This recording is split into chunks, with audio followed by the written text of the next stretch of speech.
everyone is doing. It's easy to get lost in a sea of comparison, secret tricks, and promises of overnight success.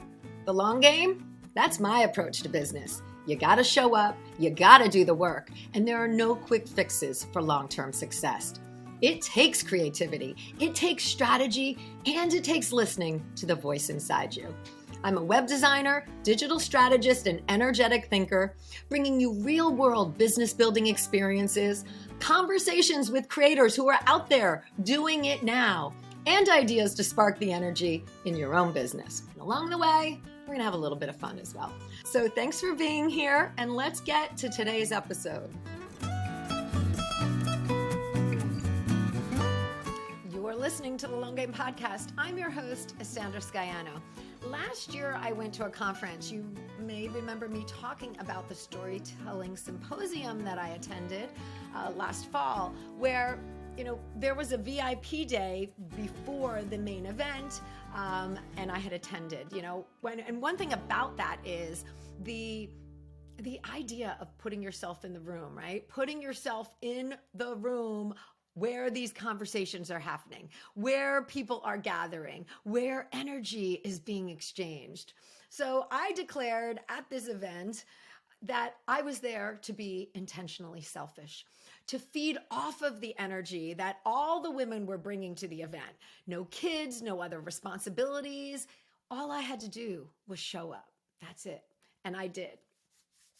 I really did. And that really started me on this healing journey. It started me writing about my experiences and working towards that goal of putting these thoughts together in a way that I can share. And so today's episode is really all about that. This is a gift to yourself. It's about being intentionally selfish. My guest, Naketa Wren Thigpen, is breaking down the importance of being intentionally selfish, the importance to yourself of this concept, unapologetically doing it. Naketa is creating ripples in the personal development industry. As a balance and relationship advisor, she combines the tenets of licensed clinical social work, psychotherapy, a specialty in trauma work, and her work as a relationship expert with metaphysics and coaching. She has such a wealth of knowledge, of education, and lived experience that she brings to her work. And Naketa has created the Thig Pro Balance and Relationship Management Institute, a personal development company supporting power couples and potent humans like us. She is the host of the Balance Boldly for Ambitious Women podcast and is an international best-selling author of the book Selfish: Permission to Pause, Live, Love, and Laugh Your Way to Joy. And I've really been eagerly awaiting this episode to happen so that we can talk about, what may be holding us back. Like this could be any system, right? How to break out of that box, which is your healing and you're stepping into your own, and how reclaiming selfish is really about honoring ourselves. Naketa shares with us her GIFT, GIFT, which is an acronym on how to move through. It is literally the how that she's sharing with us. And we talk about the multi-generational imprints that we carry, the ones that we perpetuate and the ones that we work to break. What she reveals about this concept is really mind-blowing. And for me personally, I love that we really dove into the how of what words connote. It is such a big piece of our journey. Searching for the right words to attach to our experiences, is a big piece of sharing our story. So we talk about all of that in detail. And this conversation is really going to make you think and help you move forward. The long game is becoming intentionally selfish with Naketa Wren Thigpen. All right, welcome to another episode of the Long Game Podcast. When an introduction to today's guest, Naketa Wren Thigpen, came through to me via email, I instantly paid attention because she called out the term intentionally selfish. Naketa believes, quote, strong relationships are led by those bold enough to be intentionally selfish. And I am 100% here for it. Naketa Renthigpen is creating ripples in the personal development industry. As a balance and relationship advisor, she combines the tenets of licensed clinical social work, psychotherapy, she's got a specialty in trauma work, and is a relationship expert. She combines all of these with metaphysics and coaching and has created the Fig Pro Balance and Relationship Management Institute, which is a personal development company supporting power couples and potent humans, like those of us listening. And Naketa is the host of the Balance Boldly for Ambitious Women podcast and is an international best-selling author of the book Selfish: Permission to Pause, Live, Love, and Laugh Your Way to Joy. Well, welcome, Naketa. I am so excited to have you here today. Oh, Sandra, this is exciting for so many reasons. If this is anything like our green room conversation, your listeners are in for a treat. Yeah, we really connected. We always, I always do a pre-call, and we could not stop. We could not stop with a pre-call. All right, well, let's just hop right in because, the term intentionally selfish for me, I have personally embraced this term. It's no apologies for me raising myself up and for giving myself what I need to heal. So let's talk about how that works in your work and how you've come about to embrace that term as well. Yeah, it's honestly a supporting driving force. And what I mean by that is it's literally always in the right side, the passenger side of everything that we do, no matter who we're serving, whether that is a brave man who's coming to us and saying, listen, my forever lover isn't ready to do the work yet, but here I am, or a potent human, which are our women entrepreneurs or the actual couples, and sometimes the leaders in corporate, because intimacy does show up in corporations, and we help them embrace that paradigm shifting new way of being by letting them see that being intentionally selfish is a gift for the healing process for everyone that you're trying to retain, whether you're trying to retain your new life that you just designed by working with someone like Sandra and you're like, listen, I am ready to get it together, or you're on a new journey because you've had great success, but there's something missing. There's this little gap. So for me, it showed up first when I was 15. That was the first time that I literally embraced the idea of being selfish without letting go the shame part of it, which is a huge separator that I have to outline for everyone. Because I know when you hear the word selfish, you probably have the same reaction in your body. Not you, Sandra, because you're in your season of selfish. I am in my season of selfish, but no, we all conjure up these emotions and feelings. I mean, I've been saying it to people like, be intentionally selfish now, and they hesitate. Absolutely, because it does, like, we're all in the conventional wisdom, I'll say, the patriarchal wisdom of where the word comes from, which you and I had talked about off recording. There's context to it. So when I was 15, I didn't know any of this. I am well past 15. I know I have great skin, and most people will doubt that I am a grandparent with adult children, but that is real life. Lots of water, lots of sleep, y'all. But honestly, when I was 15, I had the shame. I had embraced that I needed to do the thing, and I thought the thing of being selfish, which honestly saved my life, and I talk about it in the book, was releasing my obligation to my mother, who was drug addicted, severely ill with mental health, physical issues, all kinds of challenges, and was literally trying to sell me for hits. And I had to take ownership of myself. So I chose to leave that situation, which was very selfish because I had a younger brother. I'm the oldest of 5. The other children lived with my stepmom and my dad, my biological dad. But my youngest brother was still there. And he was about 3.5 years old, and I was his primary caregiver at 15 years old. Right. I remember walking down the street at 4 a.m. with him in a little tiny $15 umbrella stroller because my mother refused to let us in because she was having a party, air quotes, like literally in parentheses. And all of those years and walking to school from South Philadelphia to Chestnut Hill because she stole my tokens, which for those of you who are not East Coast bound is how we used to pay to get on, public transportation. Now it's different. I knew I was going to die. one way or another. I was either going to end a potentially great life by going down the wrong path, and that would be the death of my greatness in that way, or I was going to physically die because I'm a fighter and I was going to go down fighting, right? To my last breath. So I chose to save myself. I wanted to take him too, but where I was returning to my grandparents' house, they said, I'm not taking care of a toddler. Like, I'm not doing it. You can't do it. You're 15. You still got to go to school. I was later able to take custody of him when he was 13. So 10 years later, and I'm still young, and I'm now married with kids and all the things. But at that time, it was so shameful for me. I Mm-hmm. had the hardest time swallowing releasing an obligation that should have never been mine in the Right, first right. place, but it was mine. And I had to own my feelings for that.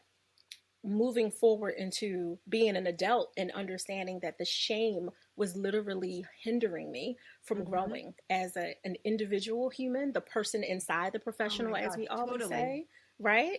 And also as a woman, like, I'm a woman who's now, married at this young age, and I have these two beautiful children, and I'm trying to do great things. I'm in grad school at the time. Well, by the time we took custody, I literally just graduated that May and took custody that September. But I'm like in the realm of a new career, like I'm doing all these things, and there was still this huge shame that was literally like an anchor around my neck, holding me to the bottom of the ocean of all of the guilt that was surrounding me. What helped me release it would not come for many, many, many, many years, because again, conventional wisdom, these expired expectations that we all hold ourselves to, it's so troubling, but it's especially extra hard for women because we don't just do it with our siblings, in my case, or with Mm-hmm. our parents. We do it with our dreams. We do Yep. it with, hey, I had this one business and I thought it was going to be the thing. And then I pivoted and oh my goodness, the shame, people won't take me seriously, right? Like we do that with so many different things, and don't let you, by God, actually be productive in your work. And then someone wants to invite you to their fourth divorce party and you dare say no, because now there's another version of being selfish. How dare I not be the friend that can be at all the things while trying to build this business, this life, this relationship that I love, and we do it to each other. So what honestly came from me, Sandra, is when it was somewhere around 2011.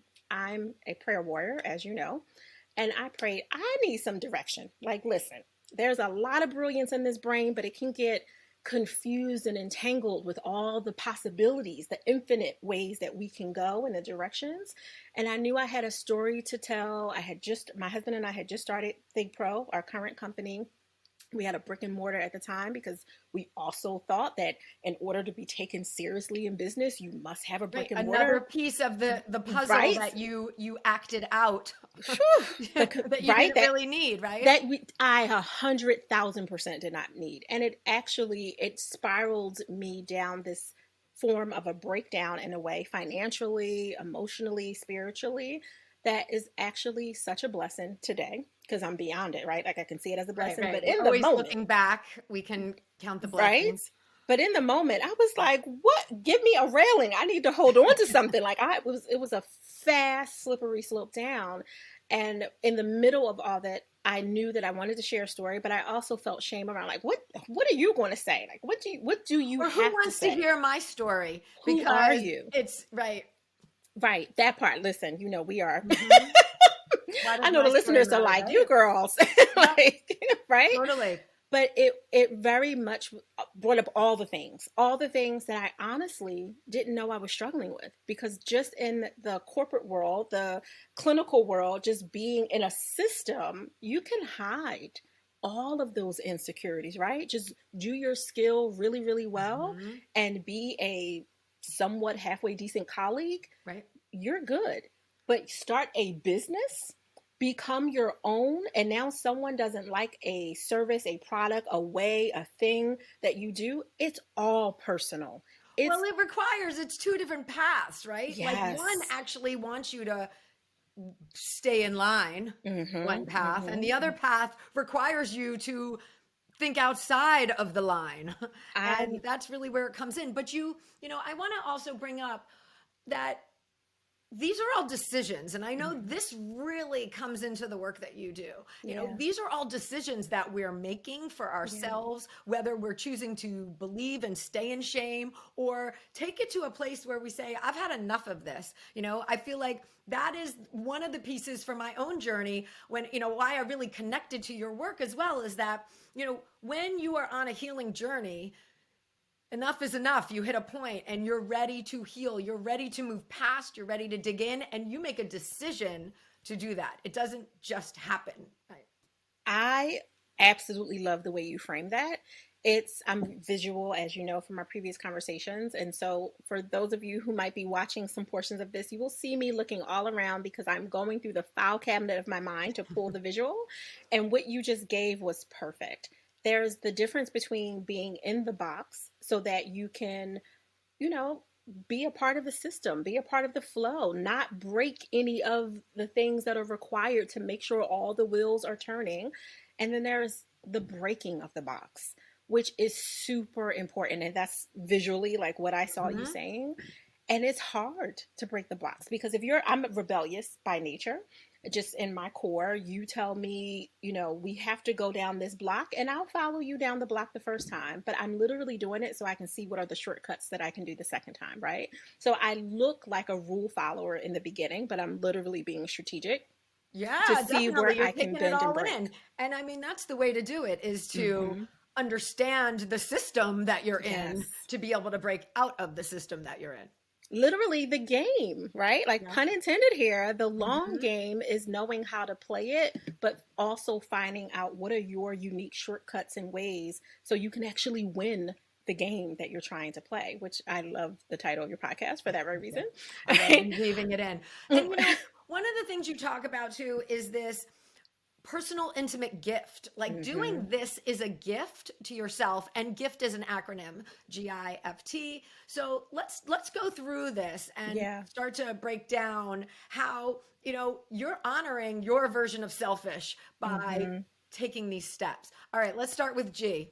Yeah, absolutely. So G is gratitude, but not what you think.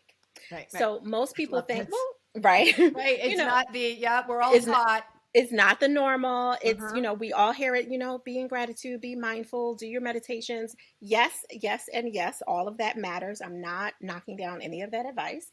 However, we hide behind gratitude. So this is what the G is. Be Mm. grateful and do not hide behind the gratitude as a way to limit yourself from what you could potentially become. So for me, being intentionally selfish, when I had prayed and asked for clarity, it was all right, smarty pants, do your work. Look at the etiology of the word. The word selfish got into our lexicon because a Pentecostal bishop literally turned away a group of women parishioners who said, "Hey, bishop, we need permission to tell our husbands no when we don't want to have sex. We want permission." And he returned by saying, "You are being selfish if you dare deny your husbands, who are your owners, by the way, in the 1600s, if Mm-hmm. you deny at any time unless you have your menses or you are having a baby. Those are the only two reasons." That word got in our dictionary and now leaves us. So once that logistical kind of smarty pants thing got denied for me, I said, oh. So I've been limiting myself Yep. by this language and this information. Well, how dare I? Like, I can be grateful to have a man who wants to love me and nourish me and physically touch me, but I also don't have to hide behind that and say, well, I have a man, so I better be available Oh my 24/7. God. Like, Totally. listen, right? So the G for the not hiding is really about you looking at where in your life you said, "Oh, how dare I ask for more? Mm-hmm. Why am I supposed to be the one to get it? I have a good business. I'm making X number of $1,000 a month, which is more than most people who don't have a business. So I should just be grateful." Well, what if you're supposed to create an empire?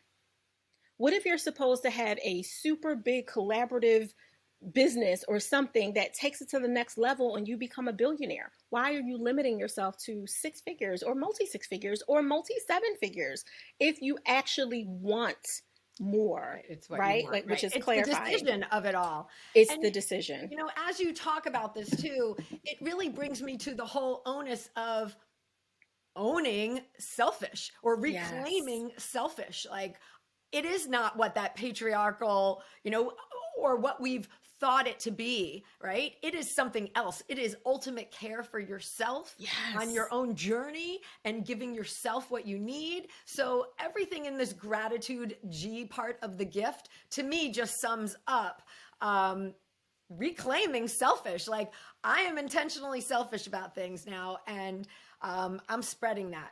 Yeah. And not being apologetic And about it. non-apologetic, right? Right, that part. And Yeah. I will say that, the I for gift is in sync with it, right? Because now, all right, I get that I've been hiding a little bit. I own that. I'm grateful, and because I live right here in the A and D in parentheses, like live in that space. And it's okay to want more or to want different, because your more may not be bigger, it just may be different than what other 100%. people I love say. that. And leaning into that. Well, the I is you imagining what does that look like, whether it's more, different, reversed, like, going back to something you really love, but someone talked you out of it, whatever that is. Just imagine what life looks like for you first. And then you incorporate, which is really important in the mapping. I do like joy map VIPs with people. And it's really important that they look at, all right, it's all about you. Because, well, if you're a parent, you default to, okay, well, my kids, and if you're in a marriage, you default to your partner. If you have caregiving responsibilities of elders, like, we tend to default to the people that we serve and that we're responsible for. But pull yourself just to you. What does Naketa want? Oh, wow. Well, if she imagines herself this, okay, now what's the overflow for the other people? How does your forever lover, as I call your partner, how do they benefit from this new version of your life as you see, let's just say you've imagined yourself to be a podcast superhero. I don't know. Right. Like, work with me, people. Like, I'm, I'm a podcast network owner. Like, you have a Netflix let me say that, better than Netflix version of a podcast network. If that's what you imagine, okay, first, what do you get from it? What are you actually benefiting? Yes, there's the obvious. There's more money. Maybe you have a bigger team. You have more support. Okay, yada, yada. Get granular, like, go deeper. What do you really get at a cellular level, which will bring us to some of the other things that I know you and I will talk about later. Yep. And then the F is forgiveness. You cannot be intentionally selfish if you are not willing to forgive yourself. If I could yell it 1,000 times, I would. Yeah. We will forgive other people because we're taught to in conventional wisdom. Oh, let go of the anger. If you don't forgive them, they own you, right? Like all the Right. It's holding you back, right? All of that. All of it. The colloquial, that was the word I was looking for. All the colloquial things. Well, what about that being incomplete? I forgave my 20-something-year-old boyfriend, which isn't true, by the way. I married mine. But let's just say that I had an ex in my 20s and he did me dirty. And then I said, you know what? I'm going to let it go. I'm going to forgive. But there's a part of me who didn't complete the work, because now whenever I see him on Facebook, whenever I see his woman, whenever I see his kids, whenever someone brings up his name, there's a reaction in my body, because your body keeps score. Your body tells the truth, even when you won't verbally do it for yourself or even consciously. Now I see him, something comes up because I didn't complete it. I didn't forgive myself for whatever was happening. And I'm talking about adult age behaviors and actions and thoughts, not things when you were a child and you had no control Agency, over right? Right? No agency, exactly. But as an adult, if you were in a relationship platonically, romantically, even business or relationship, professionally, totally. It's totally that, right? Exactly. And something happened. We often, at first, it's the, oh my goodness, I can't believe that they did this to me, right? Then it's the, I can't believe that I allowed. I can't believe I have done that to myself. I'm in the same place I was last year because I did this again. Why did I do that? Right. Same. First partaker over here. I've been through it. And it brings up, for many of us, we'll hide, because women are amazing at compartmentalizing, right? So we'll be like, nope, I moved on. I learned that lesson. I'm taking it with me. Are you?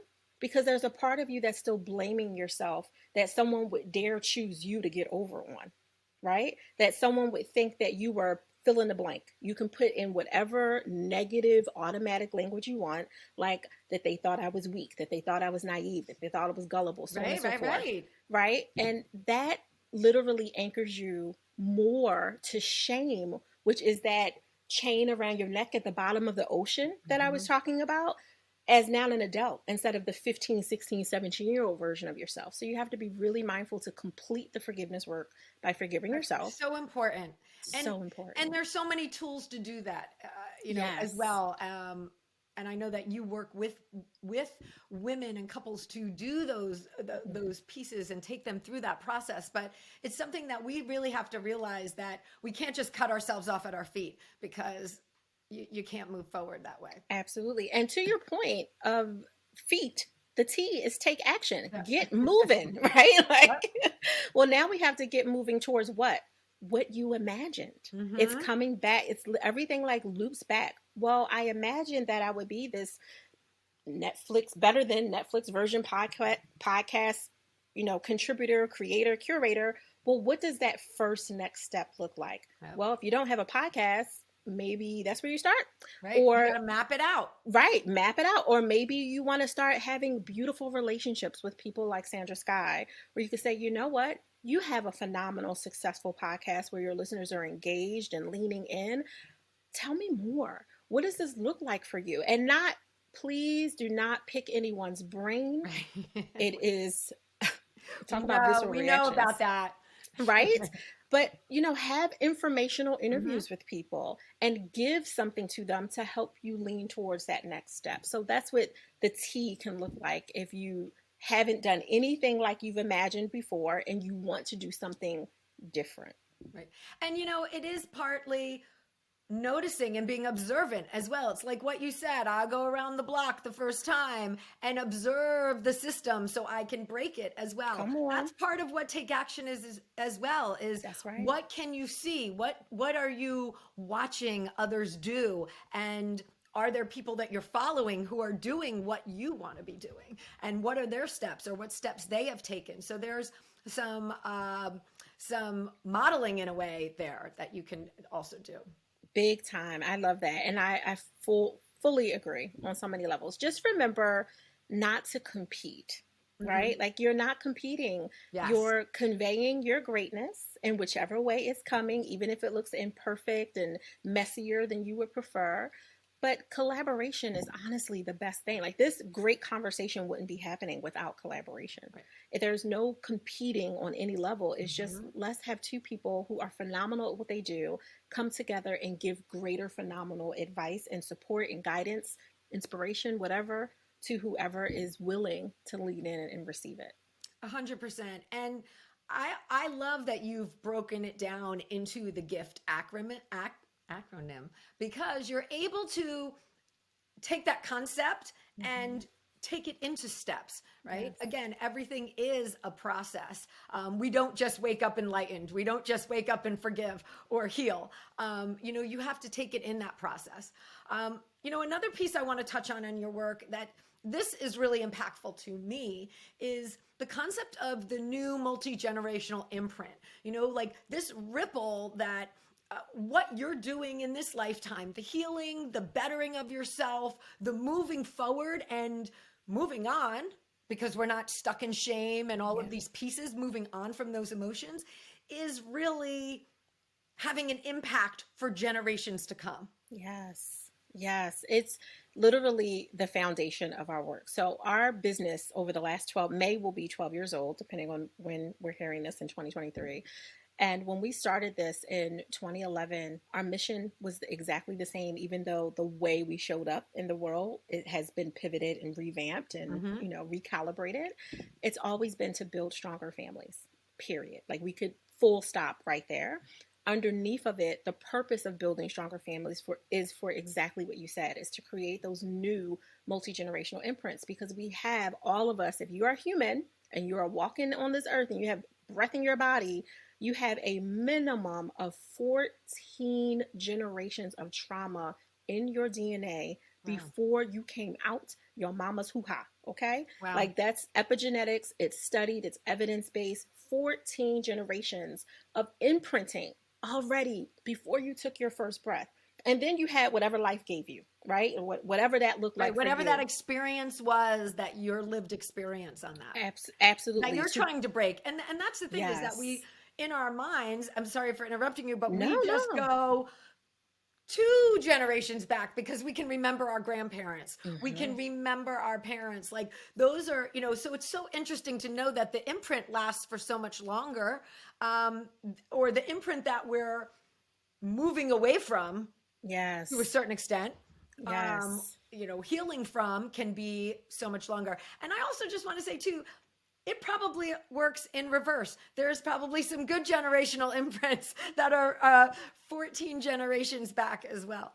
Absolutely. Not just the, cute red hair and, whatever you think is sexy and your Dimples in hips, your my eyes, family. the dimples. The dimples in my family, yes. Right? It's those good things. It's also all of a sudden we have a math genius. And we're like, where did this come from? Because not, your parents, your grandparents don't do Right? math. Well, your great, great, great might have as well. So there are absolutely, to your point, like really good genes. It's just unfortunately that the trauma and the drama holds on tighter, Hmm. and that's what shows up faster. And that's just law of negativity bias for all of us as humans, right? Well, it goes back to what you're saying about how it stays in the body, right? That Mm-hmm. trauma pain stays in the body. So it's, uh, I could see how that is passed down longer in those generations, because if someone doesn't know to get rid of it, or know how to get rid of it, Yeah. this conversation is really focused a lot on healing. That's a journey I'm personally on right now. And it's, I see that.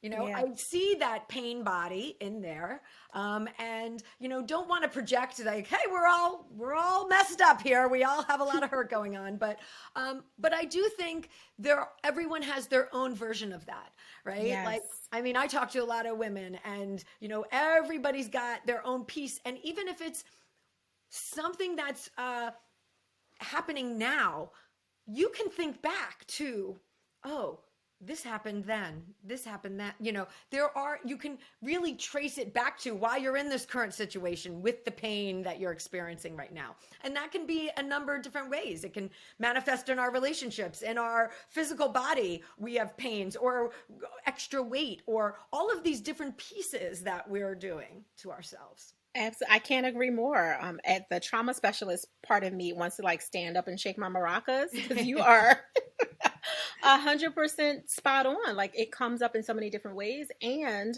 you can imprint new imprints, right? Like you don't have to just say, well, there's all this pain from family and family members I've never even met before, Hmm. especially if you're adopted or your family's estranged, just all those different Right. things. You get to create new ones, but you have to create from your wholeness, which is why it's so important to do the emotional healing. Follow the thread to the root. Like, where is it rooted? Is it rooted in an attachment issue? Was it, Hmm. I have really good parents who did the best that they could, and they still didn't give me what I needed. They treated me just like my siblings, and I'm different. And they didn't see that. So that difference actually was received in my child brain as some version of dislike or abandonment or neglect, even if I didn't use that language, but that's how it showed up in my Right, right, energy. right.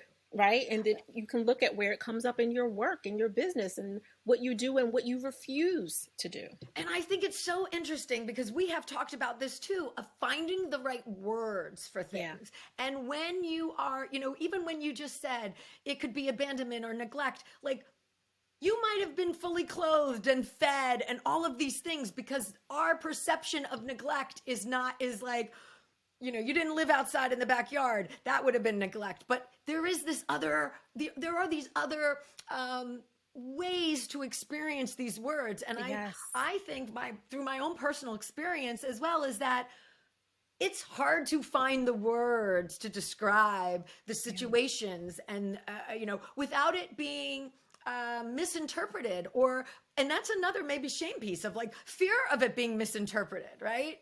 Because I'm using such a Huge. strong word, but I could term it as neglect, but I had new shoes. My Hmm. hair was brushed going to school. Like, what do you mean you were neglected, right? Like, people Yes. have this. And so I think that piece is so interesting in this whole conversation, and all of the work that we do on ourselves is embracing the words. Like, it took me a while to embrace selfish, right? Right. But Right. same idea, the connotations that go with these words. Absolutely. Honestly, I have to say, I can't think of more than a handful out of 20,000 plus people that I've served. I Wow. can only think of a handful that didn't have that exact issue. They were all dealing with different versions of, is this a justifiable unhealed area?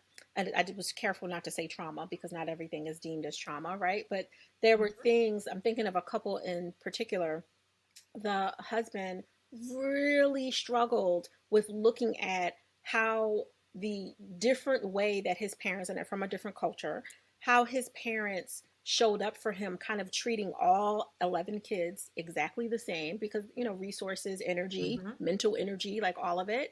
And he had what we now know is ADHD. And that was very different, right? Like, Right. and It because wasn't called, yeah, it wasn't even acknowledged or diagnosed. it wasn't a Yeah, thing, especially in until their culture. recently. They're Right. from another country.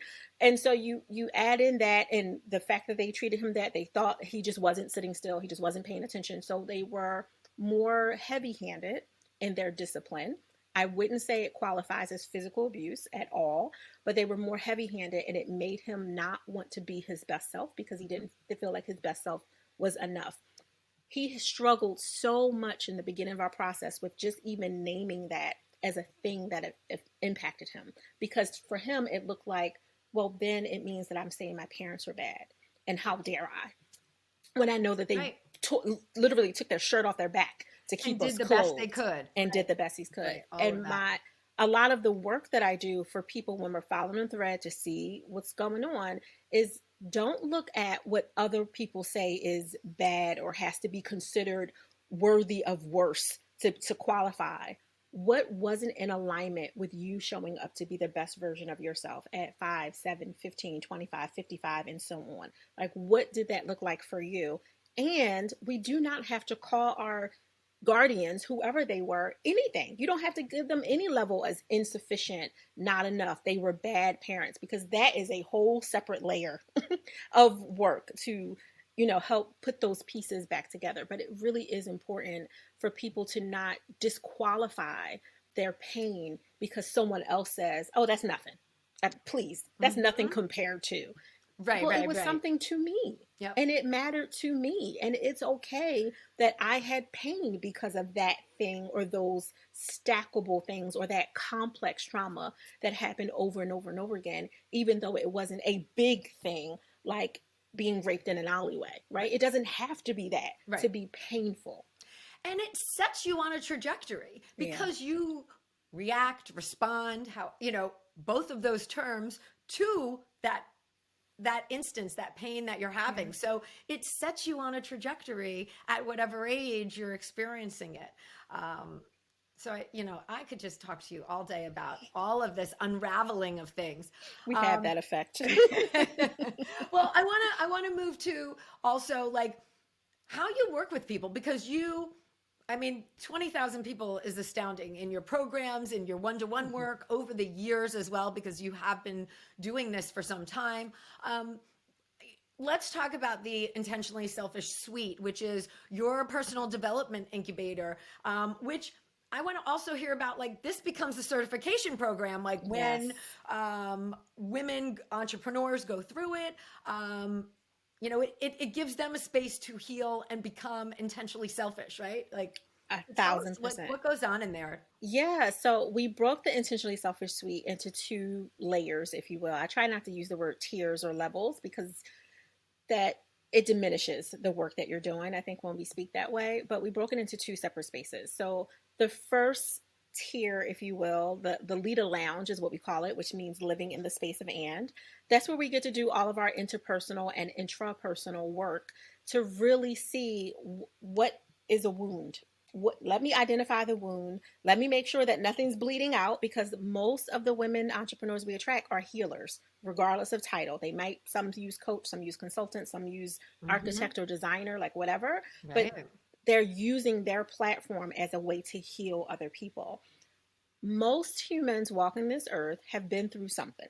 So we all have scars, and many of us have wounds, but not all of us are bleeding from those wounds. Hmm. So my goal is to make sure that anyone coming in the lounge is careful to address anything that's bleeding so we don't bleed on the people that we're helping, Right, which right. is very important. And I mean that spiritually as well as emotionally, right? Like That is we, so important. yeah. That is such an important piece that I think is overlooked, right? Everybody Hmm. gets dumped into this pool, Hmm. and Hmm. you sort of have a qualifying round where Yes. you work to help people Yeah. before.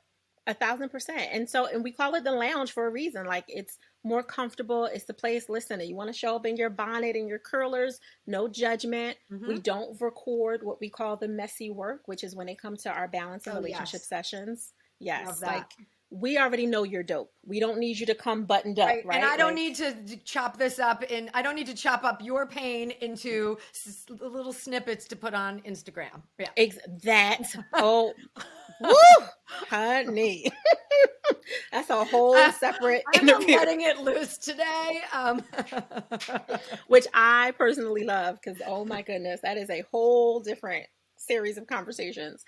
So yes, no Really recording. respectful. It's very respectful. Yeah, and it's important for me Hmm. to just hold the confidentiality and discreetness for honestly, so you'll really actually get messy Yep. and do the work that's necessary for us to get to that break open space. And then we do have some formal recorded places where I'm saying like, this is where this come from in human behavior, and these are the tools you want to use with other people should you decide to use this certification to serve. So the incubator is 80% you. 80% all of your work, interpersonal, interpersonal, all the relational stuff with your lover or the lover you're trying to attract if you're not in a forever lovership yet, and that's perfectly okay. 80% you, 20% is that formal recorded space, which we are then like doing homework and accountability and reflection so you can get certified as a selfish coach or a success architect if you happen to be in the second tier, which is called the Unbound Brilliance Lab. And inside the lab, those people are the entrepreneurs that have usually at least 3 employees, whether they're contractors or not, but they're dealing with leadership personal development. They have to work with other humans and Hmm. manage their ego, navigate the growth pains.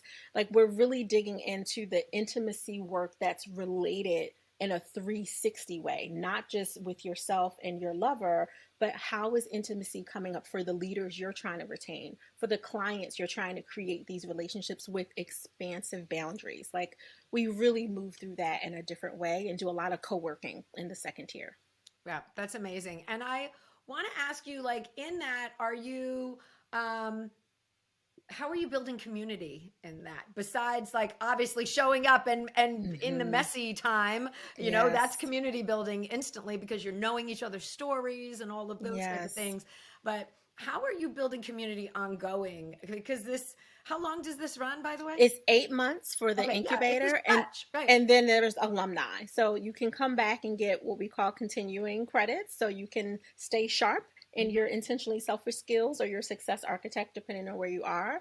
But the internal community, honestly, is fostered with the way that we run the pods. We have, in addition to that messy space, the bar sessions, which is balance and relationship for obvious reason, work that we're doing. When they go into their intentional growth pods, which is more intimate, which might be Mm, 4 to 6 that's or the 8 piece. people, they're able to really support each other because we have a philosophy. I didn't make it up. We just lovingly borrowed it, like knowing the game, which is givers gain. And we want you to show up to gain whatever it is that you want, but we also want you to feel empowered to give. We know we're attracting some incredibly brilliant humans that have their own expertise and rights. Now, no, we don't want anyone to like take over and start coaching someone Right. because they're not necessarily licensed to do that within our program.